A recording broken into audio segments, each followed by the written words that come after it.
Hey guys, today I would like to talk about Woman of the Hour, a Netflix movie that was released in October 2024, written by Ian McDonald and directed by Anna Kendrick, who also stars in the movie as the main character, Cheryl Bradshaw. This movie is based on a true story of a serial killer, Rodney Alcala, who appeared on the TV show The Dating Game, but there are some key differences between this movie and what actually happened in real life. It's not necessarily a huge deal breaker when it comes to movie adaptation of true stories. I understand that certain things need to be changed to make the story flow better or speed it up.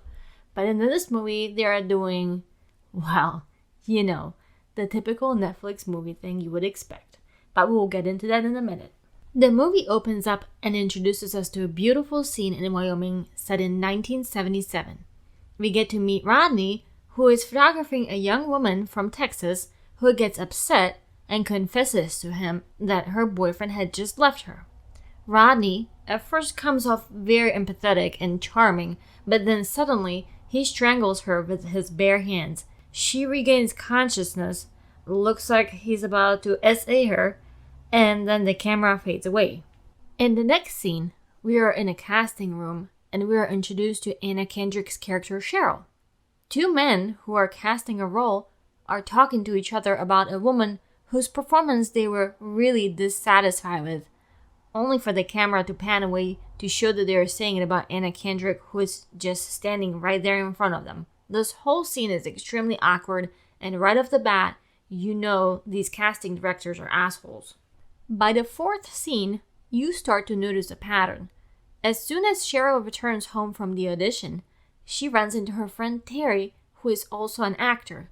They show him talking to this old lady and just talking about himself and his acting.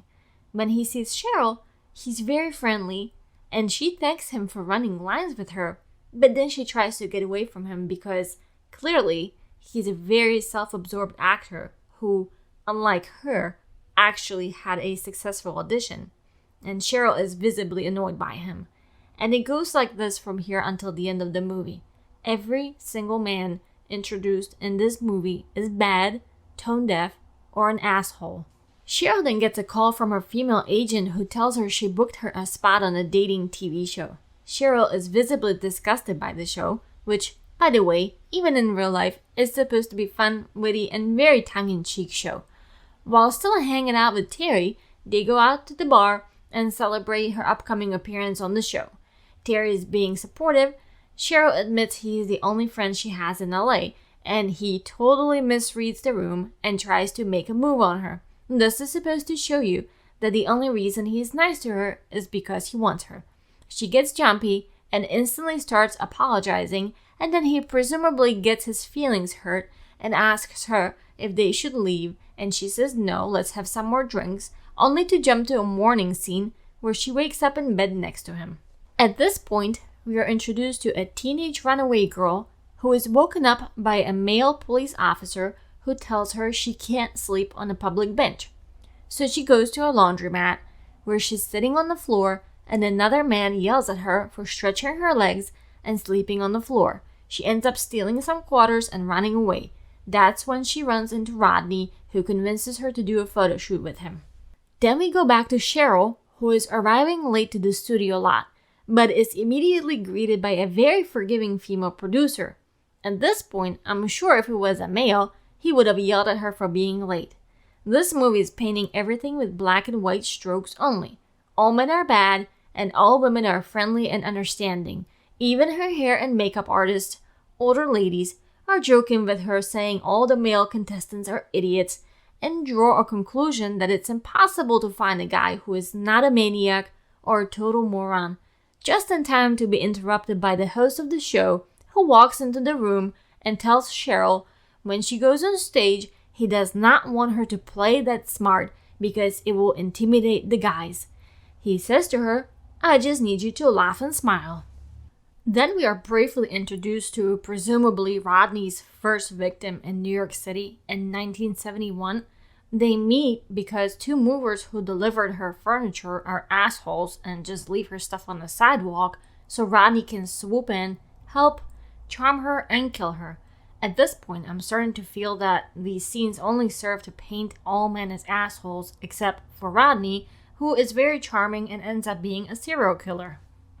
Then we go back to Cheryl in the studio. She's ready to be the woman of the hour. As soon as they reveal and introduce all 3 bachelors, you can see Rodney is in position number 3.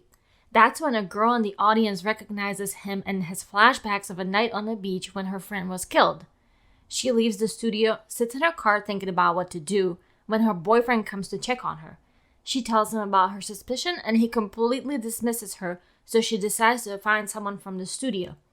The front desk guy seems nice, listens to all her concerns, and sends her to a waiting room and tells her to wait for George Eliot, the executive producer, only to find out that he played a prank on her and George Eliot turns out to be the office janitor. So here is the most infuriating part of the whole movie. This whole movie was made and written to reach this monologue just to hammer you over the head if you, by any chance, have not received the message that all men are assholes, they think women are stupid and should just laugh and smile. Of course, bachelors number 1 and 2 are total douchebags. Number 3, Rodney, is very charming, charismatic, and understanding. In the beginning of the taping, you can already tell that Cheryl wants to go off script by her smirking face and by the tone of her voice, but she's still controlling herself. Right before they go to a commercial break, she sees a question she doesn't want to ask, and while on break, the makeup artist woman tells her to basically not to worry about a thing and just have fun because it's not like they're going to fire her, which gives Cheryl confidence to go fully off script and go full-on 2024 feminist on this 70s TV show. The funny thing is, she asked these guys super clever questions she came up with on the spot, and I can imagine if this was real, there would be some sort of clever back and forth, whereas in Cheryl's case, whenever the guys throw a question at her, she replies back to them with the same question. I think it really highlights how she feels about men in general. You get the 2 buffoons who she makes fun of the whole time and sets them up with intelligent questions, while the third one answers questions in a politically correct manner, but I personally don't think she's even that impressed by that. She just knows he will say the right thing, and I think this really comes through when she asks him what was the most disgusting thing the other contestants said behind the scenes, and she knows that he will answer the question truthfully, which he did, and threw bachelor number 2 under the bus. Upon revealing her decision to go out on a date with bachelor number 3, surprise, surprise, she gets to meet bachelor number 2, who warns her about Rodney, which is actually really nice of him to do that considering she was treating all of them like shit. Only after that warning, she starts to get the creeps about Rodney. The script really needed this redemption for bachelor number 2 because, obviously, bachelor number 3 being so charming and saying the right things, that would have not raised the red flag for Cheryl, and she would have probably gone to the couple's trip they won. Rodney kind of indirectly forces her to go to a bar to have a drink, and they really get along. They have a lot in common, and I'm sure if she had not been warned, she would have not gotten the creeps about this guy. After the drink, she tries to ditch him, but then he becomes a super creep and tries to get her in an empty parking lot, but luckily, a bunch of people interrupt them, and she gets away. As the movie starts to conclude, the girl who recognized Rodney in the studio goes to the police station, where she is immediately dismissed by the officer and just leaves. Cheryl is packing her stuff and leaving LA, and we return back to the teenage runaway girl who was doing a photo shoot with Rodney in the desert. She's beat up, tied up, with her pants pulled down, and Rodney is crying next to her. She outsmarts him by making him promise that he won't tell anyone about what just happened and asking him to go back, which he agrees to. Once he stops at a gas station, she runs out of the car and calls the police, and he finally gets arrested. In the movie credits, it explains that after the teenage runaway had him arrested, he was released on bail and killed a 21-year-old woman and a 12-year-old girl. Rodney was rearrested in 1979, and then the authorities figured out the scope of his crimes. So what the movie is saying is that the whole system failed women, and women were never, ever believed by men, and all men are just inherently bad. I am not sure why the movie expects the same level of investigation we have available now in the 70s. 60s, 70s, and 80s were the heyday of serial killers because there was no forensics, no surveillance, no digital tracking, nothing.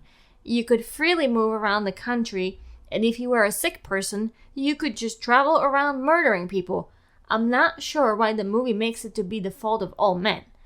Rodney Alcala, the real-life killer, was conclusively linked to 8 murders, but the true number of victims is unknown and could be as high as 130.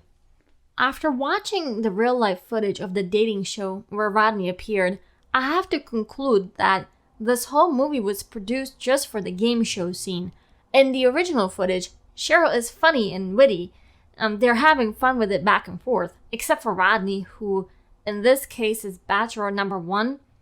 I suspect that in the movie they had to make him bachelor number 3 to make the other 2 look like idiots before he could charm her with his answers. In reality, his answers were actually kind of unremarkable and creepy.